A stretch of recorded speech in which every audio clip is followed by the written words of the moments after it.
Se você quer saber um pouquinho mais de fundo de investimento, fica aqui comigo porque nesse vídeo eu vou falar sobre as principais características desse produto e se vale a pena ou não investir neles. Meu nome é César Bertazza, eu estudo e invisto no mercado financeiro há 8 anos. O meu objetivo aqui é atuar como um facilitador para você que busca mais liberdade e tranquilidade financeira.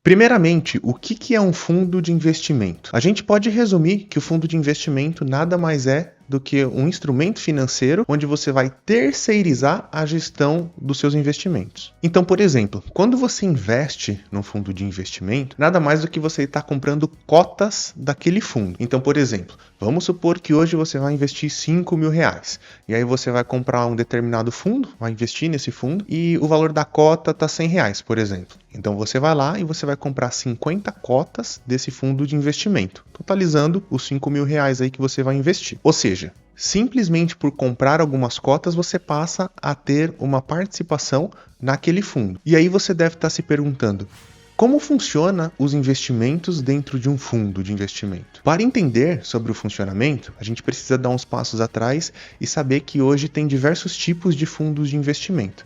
Por exemplo, a gente tem fundos de renda fixa e fundos de renda variável. Nos fundos de renda fixa, ele pode investir tanto em títulos públicos, crédito privado, crédito bancário.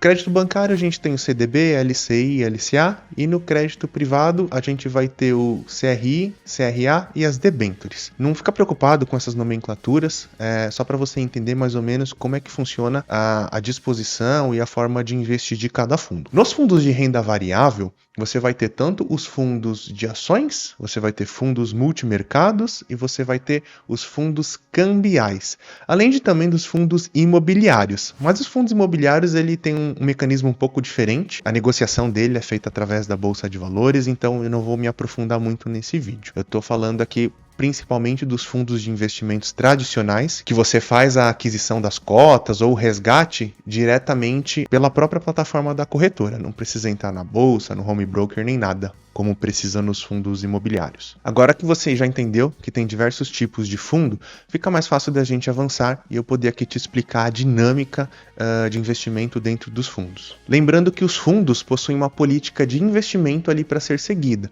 Então o gestor, a gestora como um todo, eles têm que seguir o direcionamento ali dessa política, então ele vai ter que investir em determinados ativos e a gestão de risco também é toda balizada por essa política. Agora você deve estar se perguntando, é seguro investir em fundo de investimentos? A resposta é sim. Por mais que os fundos não possuem a segurança do FGC, a proteção do FGC, que é o Fundo Garantidor de Crédito, o fundo tem um CNPJ próprio. Então todos os ativos ficam ali naquele CNPJ, como se fosse uma espécie de uma empresa, e o gestor ou a gestora eles não têm acesso a isso. O gestor, por exemplo, ele não consegue simplesmente pegar o dinheiro de todo mundo, liquidar os investimentos e sumir com o dinheiro. Não, ele fica numa estrutura administrativa separada. Nem o gestor, nem a gestora e nem a administradora têm acesso a isso. Então tem esse mecanismo que permite que haja uma proteção, uma segurança maior. O que pode acontecer é o gestor ir mal nos investimentos, fazer umas alocações que por mais que siga a política de investimento, a gestão de risco, tudo certinho, não desempenhe bem. Então você pode acabar perdendo dinheiro, né? O fundo pode acabar tendo uma rentabilidade negativa e, consequentemente, vai impactar os cotistas. Então, no caso, você vai perder dinheiro. Mas isso é um risco do mercado geral. Então, você mesmo fazer uma alocação errada, você pode perder dinheiro fazendo um investimento errado. O gestor também pode fazer isso. Claro que ele é um profissional qualificado para tomar as decisões, mas como todos nós somos seres humanos, a gente pode errar, nós temos vieses, temos comportamentos e isso pode fazer com que ele tome decisões erradas.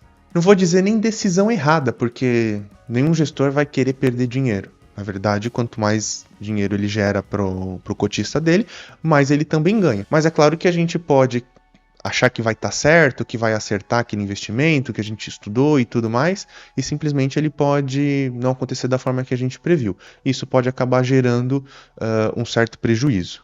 Outra questão importante da gente saber é quais são os custos para se investir num fundo de investimento. A principal taxa que os fundos costumam cobrar é a taxa de administração. Essa taxa basicamente varia de 0 a 4% ao ano em cima do patrimônio do fundo. Ou seja, do dinheiro que você tem lá investido. Há também a taxa de performance. O que é? A taxa de performance nada mais é do que uma bonificação, uma espécie de comissão ali para o gestor, caso ele tenha uma performance acima de um determinado índice ou de um benchmark. Ou seja, ele superou ali o que ele se propôs a fazer, ele fez melhor do que o esperado e por isso o fundo acaba cobrando uma taxa de performance. Só para ficar um pouco mais claro, eu já falei que as taxas são cobradas em cima do patrimônio líquido do fundo, ou seja, você vai ver que o patrimônio do fundo ele vai diminuir, os seus investimentos acabam diminuindo, mas no dia a dia você não consegue perceber isso, é imperceptível. Eu falo isso mais para você entender que você não vai precisar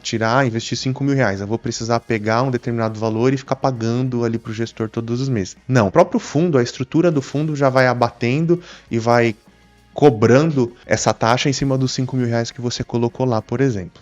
Nos fundos também há o imposto de renda e o IOF também. Se você resgata em menos de 30 dias, você vai pagar o IOF, como é no caso dos títulos de renda fixa. No caso do imposto de renda, uma questão que é bem complexa e tem muito burburinho é a questão do come-cotas. Por quê? Como é que funciona? Quando você vai investir num título de renda fixa, você só vai pagar o imposto na hora que você resgatar esse dinheiro. Ou quando o título vence e o dinheiro automaticamente cai na sua conta, ou quando, de repente, tem liquidez diária e você vai lá e resgata esse investimento. Então, por exemplo, você investiu 5 mil reais. E aí hoje, passou 15 dias e está valendo 5.100 reais. Você vai vender, você vai pagar imposto em cima de 100 reais. No caso dos fundos de investimento, existe o come-cotas, que é o quê? Você paga o imposto de renda mesmo sem você resgatar o dinheiro. Então, isso acaba que faz com que a atração ali dos juros sobre juros acaba ficando um pouco ineficiente. Por quê?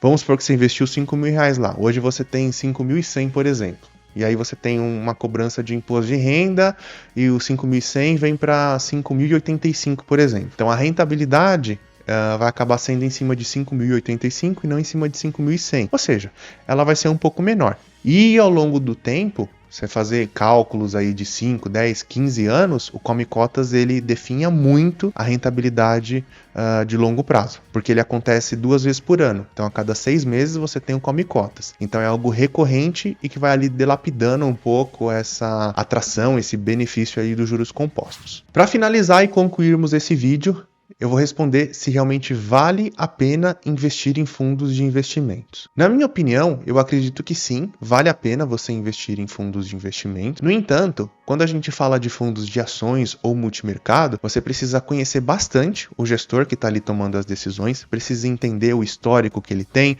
precisa entender a forma que ele pensa sobre investimentos, sobre a economia, como que ele toma as decisões, se está de acordo com o que você acredita, e também precisa prestar atenção na taxa de administração. A taxa de administração, ela é o que vai pagar, que vai remunerar o gestor. Então ela tem que ser algo justo, não pode ser nem algo que fique muito caro para você, como acontece com a maioria dos fundos bancários, e também não pode ser uma taxa que o gestor também não ganhe bem, que vai fazer com que ele não esteja motivado ali para entregar o melhor dele. Uma outra informação que é bastante relevante é que no longo prazo, a maioria dos fundos não batem os índices de mercado. Então, por exemplo, o índice Bovespa, o índice Small Cap, ou o índice americano, S&P 500. Então, assim, existem diversos estudos que pouquíssimos fundos conseguem bater o mercado. Por quê?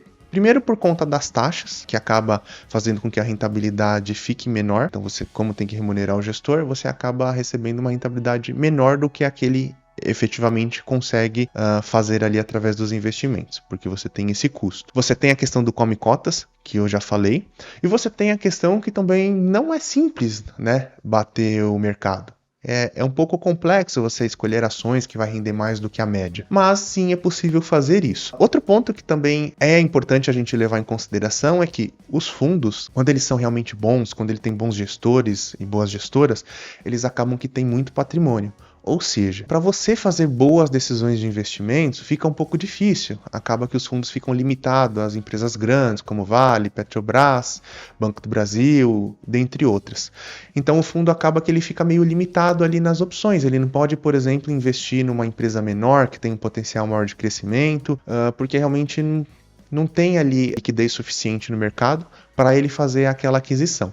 Ou às vezes nem a política dele permite que ele faça esse tipo de alocação. Então, como eu falei, os fundos de investimentos podem sim serem vantajosos, principalmente quando você atrela a uma estratégia de previdência privada. Então, por exemplo, você consegue obter otimização na carga tributária e isso faz mais sentido porque você consegue tirar mais vantagem aí desse produto. Se você gostou do vídeo, deixa o like aqui para ajudar o canal e eu agradeço você que ficou até o final. Também não deixa aí de se inscrever, isso daí é super importante. Se ficou com alguma dúvida, quer comentar alguma coisa, utilize aí também os comentários e a gente consegue trocar uma ideia. Um abraço, até mais e bons investimentos!